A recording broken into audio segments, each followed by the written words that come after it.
Good morning, good afternoon, good evening, wherever you are. My name is Sara Delancig. Welcome. This is Keeping It Real Estate. That's what I'm calling this session, this bi-weekly session for now. And the things that we're going to do on this half-hour session, we're going to start, with gratitude, affirmations, maybe some visualization if I get up for it. Oh my gosh, my phone is usually on mute, but it's not on mute today. So I'm putting it on mute. And then we're going to kind of go into I want to spend just a little bit of time on that stuff. And then go into the news of things that are going on in the real estate industry.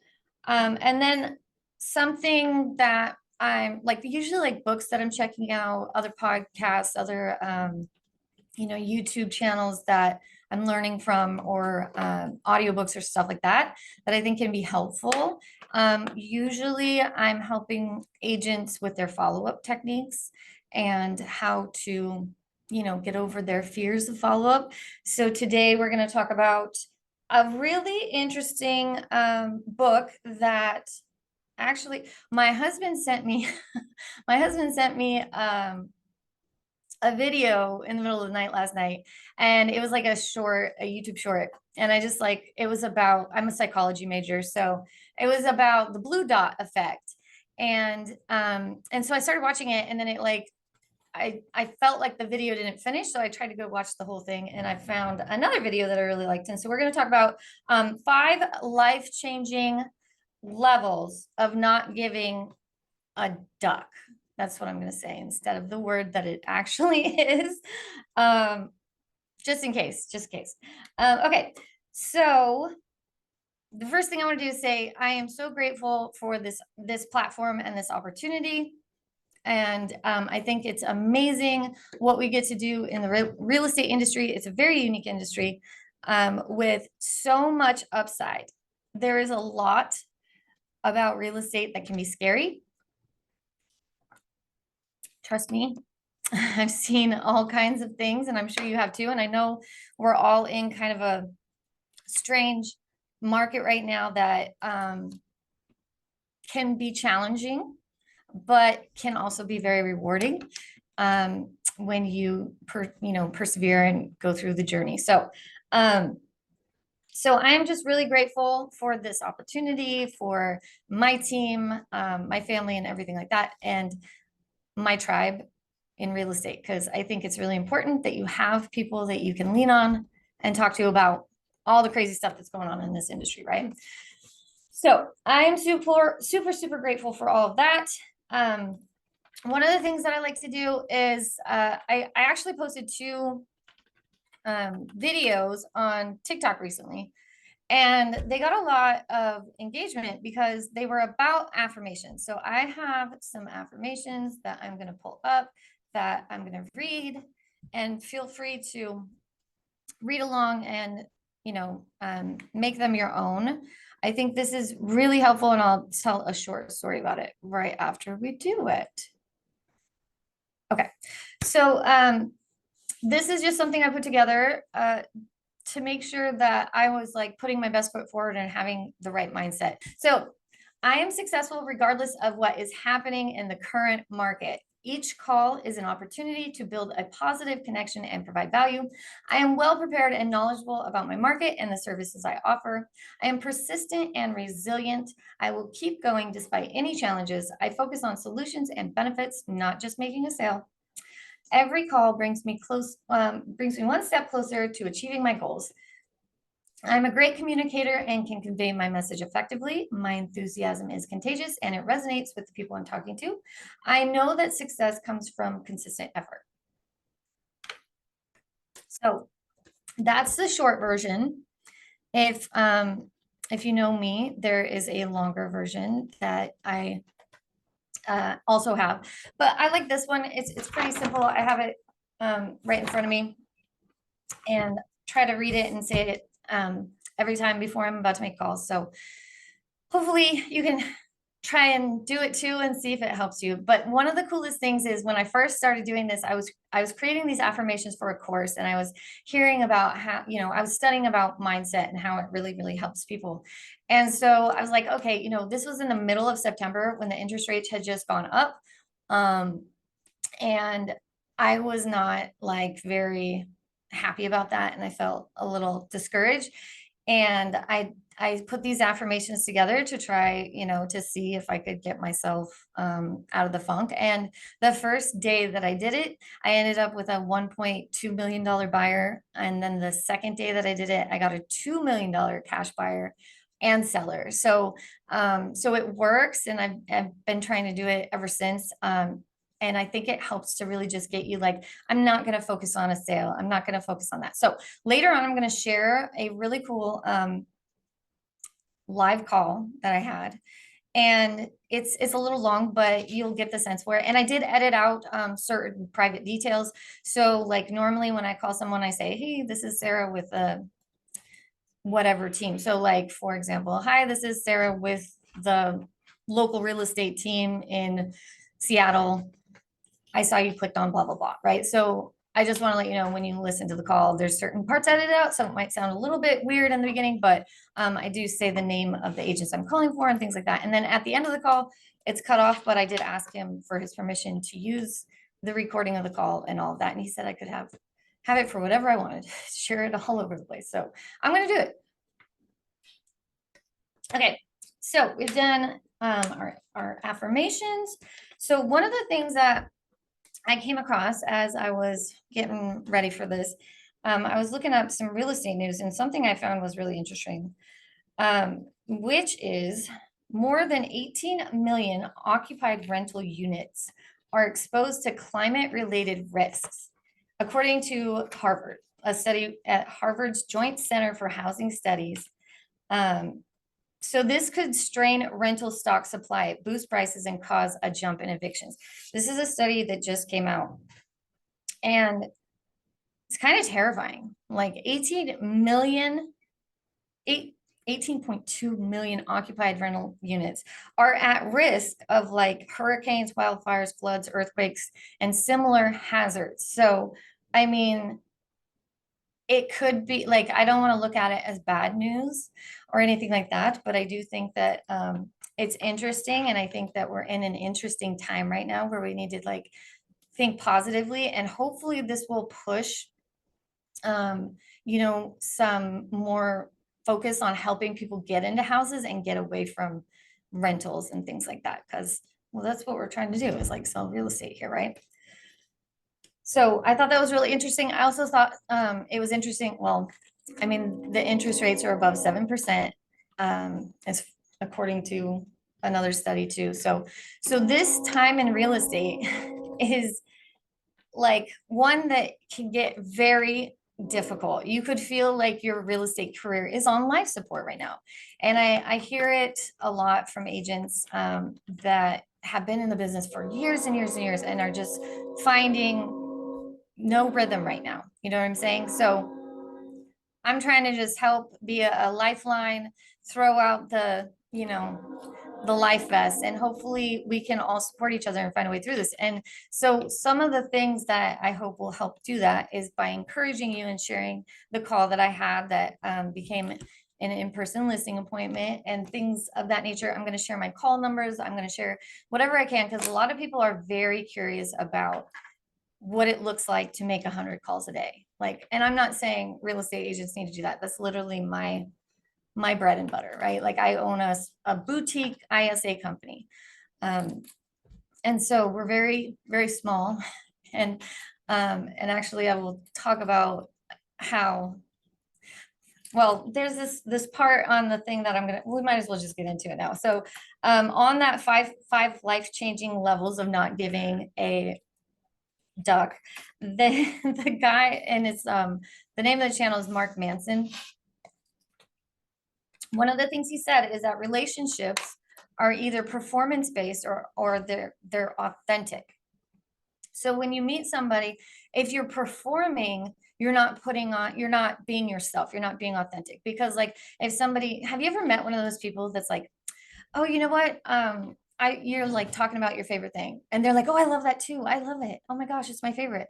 And you know that they're just agreeing with you, but they don't really know anything about it. Have you ever seen one of those? Like that is one of I know they just want to be liked and they just want to like fit in, but they're not being liked for who they really are because they're just saying they like something and they don't really, because if you press them, then all of a sudden you realize they've probably never even seen whatever movie or show you're talking about or whatever it might be, right? So being authentic is a really crucial part of being successful, I personally think. And not just being successful, but being happy and comfortable in your own skin. Because if you are trying to please everyone else or trying to put on a front or trying to be a salesman or trying to be something you're not, then you're not going to be fulfilling parts of you that need to be fulfilled. And people also are going to be more likely to see through it too. So right now in this industry, you have to be fully authentic to find the people that want to work with you and that you want to work with. So the reason I'm telling this story is because as a small boutique ISA company, and just for anybody that doesn't know what that is, it's Inside Sales. The Inside Sales Agency is the name of my company. And what we do is we call, warm internet leads or like warm leads for agents. We call buyers and sellers, prospective buyers and sellers for them, because a lot of agents don't have the time and things like that. But we are very selective. So on this thing that I was watching today, it was so interesting. And I will just like share a really quick screenshot of this because there's a word, but this is the channel. And these are the levels that you go through. And if you guys can find this video, which I will send to Autumn to put at the bottom when the recording comes out, if you can, sorry about this word up here, but if you can, try to watch this because it's very interesting. They actually put this guy who's very shy through these stages. So we're going to go through embarrassment, rejection, criticism, failure, and level 5, where you're finally just like, okay, you know what? I'm going to be who I am, because you're only ever going to be the worst at something the very first time you try it. Like, you don't think that I just like hopped on the phone first time calling a potential seller, never done it before, and I'm just like comfortable, right? That's not the way it works usually. So, I mean, you got to get comfortable. And in this video, they put one of their friends who's very shy and things like that. They put him through all these obstacles. And one of them said to him, like, you are choosing them as much as they're choosing you. And when they told him that, like, they put him on a date and they made him ask all these very embarrassing private questions. And once he realized, hey, yeah, I'm choosing them too. So I don't need to perform, right? Like, I need to just be myself. And if we click, we click. And I bring that up because coming back to my ISA company, it's like we're very selective, and we only work with a small amount of agents that actually want to work with us. I turn a lot of business away because we're looking for a very specific type of client that is going to maximize everything we do. And that might sound odd because if you go to an ISA company, you're usually like, I want to sign up, and they take your money and that's that. But that's not the way that we work. And so I bring that all up to say, like, as an agent, be authentic and make sure that you understand that just as much as you want a buyer or a seller, you need to choose them. Like, have you ever, I'm sure you've had clients that you've had, like, I know a lot of people have had a client and they have to cut off the relationship, whether they're crossing boundaries or whether they're volatile or whatever the case may be, or just like making you uncomfortable or it not respecting your time. There's so many things that I've seen happen, like, and the longer you're in this industry, the longer you see it. So I bring all that up because when you start following up with prospective buyers and sellers, when you put yourself out there, you are going to go through these levels. You're going to go through embarrassment. Like, it feels awkward. You might say the wrong thing. You might, you might accidentally throw a quote out there that's wrong. You might send a text that doesn't, have the appropriate grammar or something like that. And it might embarrass you. So, like, but own it. Like that's part of being human. Nobody's perfect, right? And then level two is you're afraid of being rejected, right? Well, everybody's afraid of being rejected, but if you're rejected for who you really are, then I don't feel like you should be that upset, because it's not only you rejecting, or like you being rejected, you are also, maybe you wouldn't have gotten along with that person anyway. So don't always be upset when somebody is not a good fit. Like we get hung up on, myself and my team, we get hung up on, we get some, like, we've had people say some really mean things. As a matter of fact, like some really, really mean things. And we know it's not about us. Like they're not putting it, like they don't even know us, right? They can tell us really mean things, but really just a reflection of their character. So rejection is not a bad thing. Criticism, obviously, we all get criticized for all different kinds of things. I criticize myself every time I watch the recording of these, and then I'm like, oh, that's not nearly, I did way better than I thought I did, or something like that, you know? So criticism is all a part of it. It's all part of the journey. And failure, you're going to fail. You have to fail. You have to fail in order to succeed. Like, I love this. There's something going around the internet that's like Abraham Lincoln ran for office like so many times and didn't win and all these things. And like, he wasn't, you know, he didn't give up. He kept trying. He kept trying. I think it was something like 40 something times that he was rejected, you know, and he kept going. And now he's one of the most famous presidents ever, right? And then when you finally get to level 5, you are just like, okay, this is who I am. And this is who I'm going to be. So with all of that said, now I'm going to play this call, and you guys can find where I may have been embarrassed, rejected, criticized, and felt like I might have failed at something. And then you can also see where it gets to a point where I make it all happen and it works out. So it's a pretty interesting call. And afterwards, if you guys have questions, we can talk about that. But one other thing I want to share is just the call numbers for our week, which is myself and another ISA, Kelsey, who's sitting right next to me.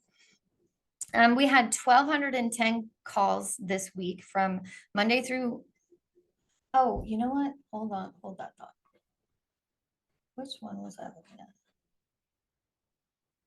at? Oh, okay, sorry. Nope, I was looking at the wrong week. I was looking at January. Take it back. Okay, we had 1,096 calls and 27 wins. And we call wins like if a potential buyer or seller actually connected with a real estate agent, so like had an appointment with them, we count wins as if they signed a listing agreement, which happened this week, if they go pending, which happened. We also count like if they request a CMA, if they request property alerts or market updates. So those are the things that we count as wins. And a lot of them mostly are like connecting with the real estate agent, but a lot of them can be property alerts too. But we had 1,096 calls, total calls last week, and then 27 wins. So, okay.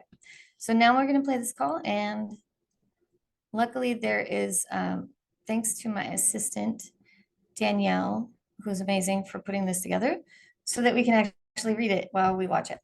Some of the words she might not have known, or it was private information, so she might have taken it out, but hopefully you guys can hear this, and here we go. Hello? Hey, is this Cecil? Who's this? Yeah, my name is Sara. I am not trying to sell you something, but the other day on Facebook, you requested a list of off-market homes for sale in Oakland County. Does that sound familiar? I just one of those websites. I clicked on it. I didn't know I requested it, to be honest with you. I've seen the email. I didn't know I requested it, on those Facebook marketplace. I think I seen a house or something. Yeah. I mean, I am in, but I'm not in. I'm looking, but not looking. It's one of those, you know what I'm saying? Oh. Yeah, I live in Commerce Township. I have a house too much for me, but I love where I live, so. Oh. Well, But look. yeah. Well, okay, what about this? No pressure, first of all. But you said you have a house that is a little bit too much house for you in Commerce Township. So would you like to know how much it might be worth by any chance? I already know it's in the mid 500s. Oh, okay, okay. All right. Well, what about this? You gave us your email. Could we set up like a search for you so that way, if something came on the market that was like the I unicorn that mean, you're looking for? if I gotta move, be honest with you, I'm looking for no more than a ranch. I like Mhm. a, I like to have a swimming pool in it. I want to live in Commerce, somewhere this side of, well, when I say this side, it's like where am I at?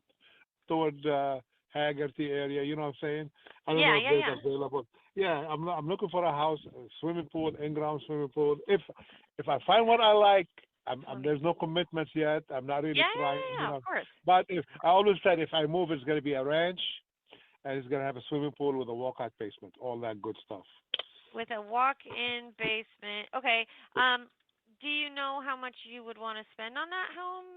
You know what? Ballpark? I have not decided that. It depending on what I see. Right Okay. now, be honest with you, everything is so overpriced. So even if I made money on my current house, I'm going to spend it on something else to upgrade. I know how the market is. You know what I'm saying? Yeah. Yeah. Yeah. Well, I mean, if you're So getting, well, I know you're getting. there's So, have you made any upgrades to your current home by any chance? no, no, Oh, okay. Okay. and I'm afraid to. Why is that? It's like I kept it up very nice. I kept it up very well. It's only me and my wife. I don't have no kids. Uh-huh. You know what I'm Okay. saying? We don't have no kids. We have a beautiful home. It Yeah. could use some touches. It could use some upgrades. Maybe the kitchen, maybe the bathrooms. You know what I'm Uh-huh. saying? Yeah. I wouldn't lie about that. Yeah. But sometimes like if you're thinking about moving and you want to do upgrades, maybe the new owners want to do their own thing. You know what I'm saying? So Exactly. Yes. So, instead of yeah. me spending 50,000 on something they might I don't mind selling it for 50,000 less. Yeah. And you I love see, that. Yeah. I'm a very realist guy. Like, why should I spend my money and hope to get it back? Right. Right. Okay. Well. Okay. So. And my Have you? house, be honest with you, my house, I got 2875 square feet. I have two Uh-huh. bedrooms. Main bedroom suite for me is downstairs. I Oh, believe it or not, nice. I have a bigger bedroom suite upstairs that was for my daughter. Oh my Her gosh. own, her No. own bathroom and her own walk-in closet and all that good stuff. And I have a John and Jill with two bedrooms. So Wow. that's a full. My basement is completely finished. It's humongous. Oh I my got gosh. nine Well. foot high ceilings. I mean, walkout true walkout, right? Well. With No wonder you with don't want fresh. to leave. Exactly. Well, wait. What about just putting an in-ground pool in that space? Is there not enough room in the You backyard? know what? You know what? I thought about it, Uh huh. right? I Uh thought huh. about it. My backyard is kind of weird. The water table is kind of high, so I don't know if they could do it or not. Okay. You know. Gotcha. Plus, the house, to be honest with you, it's just me and my wife. Oh man, that's a massive house for just you and your wife. You see what I'm saying? I mean, I go upstairs to flush the toilet once a month. Oh my gosh, Faisal.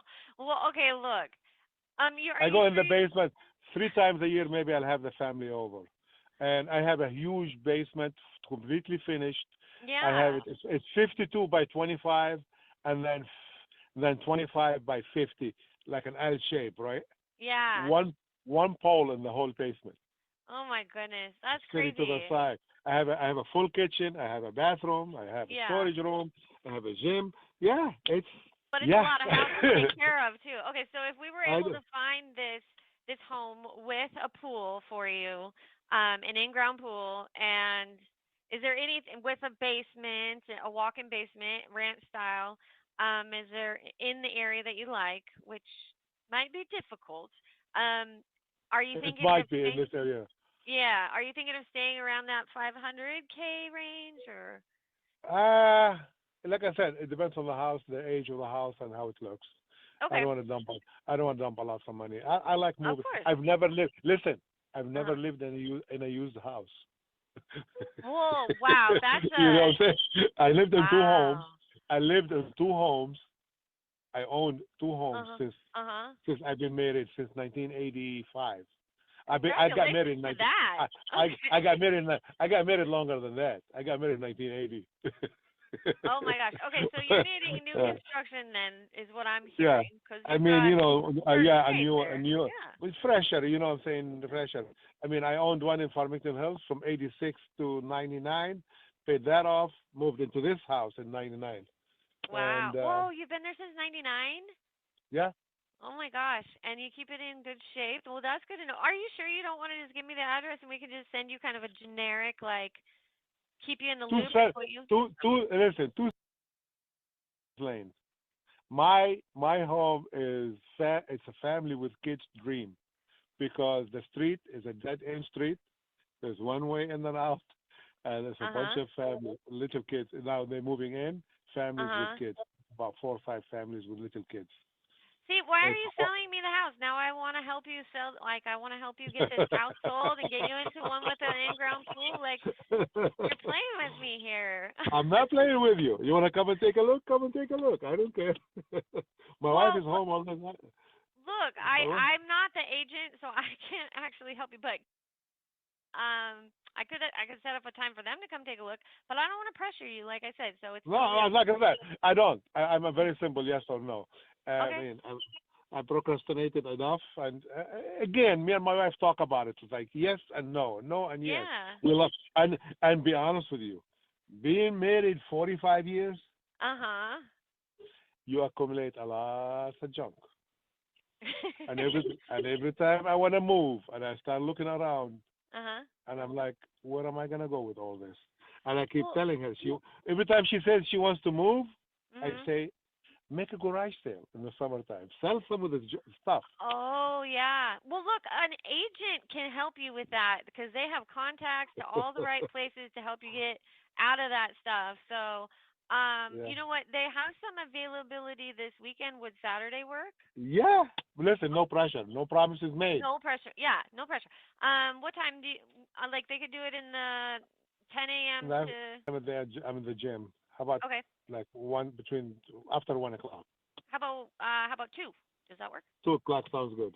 2 o'clock on Saturday. Okay, they're gonna meet you at Yeah. your house, Yeah. 2 Lane, and Yeah. then just then they can set up whatever they need, and hopefully this goes well. And I can't wait for you to meet them I, and get to know. I don't know what it is about you, but usually I hang up. No thanks. I don't need nothing. I'm good. I'm good. I'm good. I'm good. Awesome. Well, I just love talking to you. It was a pleasure. Thanks so much, and I hope you have a good weekend. And they'll see you on Saturday at 2 p.m. Okay. Thank All you. right, cool. Thanks a lot. Bye. Okay. Bye. All right, so as you guys can see, well, he kind of sold himself, but in the beginning, he was he was like, no, I just clicked on it. And I thought it was gonna be more of like what he said at the end. He's like, normally I'm like, I'm good, I'm good, I'm good, or don't even answer the phone, right? Which we hear a lot. So um as I talk to him, I just empathize with him. And the first thing I did, like, and I don't always do this, but sometimes I do. It just depends on the area and like kind of the attitude that I'm getting with the calls. Some markets are different than others. So that day I decided to say, hey, I'm not trying to sell you anything, because sometimes when they answer the phone, you can tell they're a little guarded. I just want to make sure you got this list of homes that you requested, or this estimate that you requested, or whatever it might be, because we call warm internet leads that usually click on like Facebook posts and stuff like that. So yeah, I was just like doing my thing, and I decided to say that, and it kind of, I think it lowered his guard. And then he was like, oh yeah, I just clicked on it, I'm not serious or whatever. But he provided little tidbits, and I would catch those, and I'd be like, oh, and he's like, yeah, I have too much of a home. And then I'm like, so he wants to downsize, right? Like, and you can see as I go through it, like my enthusiasm, like he's selling the house to me. And I'm like, hey man, he's the one that offered for us to come take a look at it. I had already offered him to, send a generic CMA without seeing the home earlier in the call and things like that. And then by the end of it, I think in this situation, to be honest, I think he really wants to sell. I think it's a huge home and they have a lot of stuff. And I don't think the spouse wants to get rid of the stuff. That's my impression of it. So anyways, like that's a pretty common type of call, but also uncommon in the fact that like he started opening up and telling us more and telling us more and telling us more. So it just depends on when you get them. There are people we have that we talk to them and we make a note. Oh, they were so nice. And then like this just happened to Kelsey yesterday. And then you call them again the next day and they're like, what are you talking about? Like, I don't want anything to do with you. And they're like not the same person. So you never know what is going on in people's lives. So you always have to go in and just like not have any judgment, take a back seat, and know that it has nothing to do with you, whether they're in a good mood or a bad mood. And just try to see if you can help with whatever they're looking for, and be a sounding board if they need it. If he wants to talk about his home and how amazing it is, fine, let's do it. You know, I didn't really think I was going to get the address. I didn't really think I was going to be able to set that appointment. The agents have since talked to him, and, you know, we'll see where it goes. Fingers crossed. So it's still in the works, but that was good. So, so that is all the time we have, unless anybody has any questions. Okay, well, you guys know where to find me. My name is Sara Delancig. I'm on social. I go by @Sara the ISA on a lot of stuff. And hopefully you guys find me, and you'll be here again in 2 weeks, where I have another call. I think we're going to share Kelsey's call that she had. I think we're going to do it next week. So, or not next week, but the next time. So hopefully see you then. Thanks so much. Bye.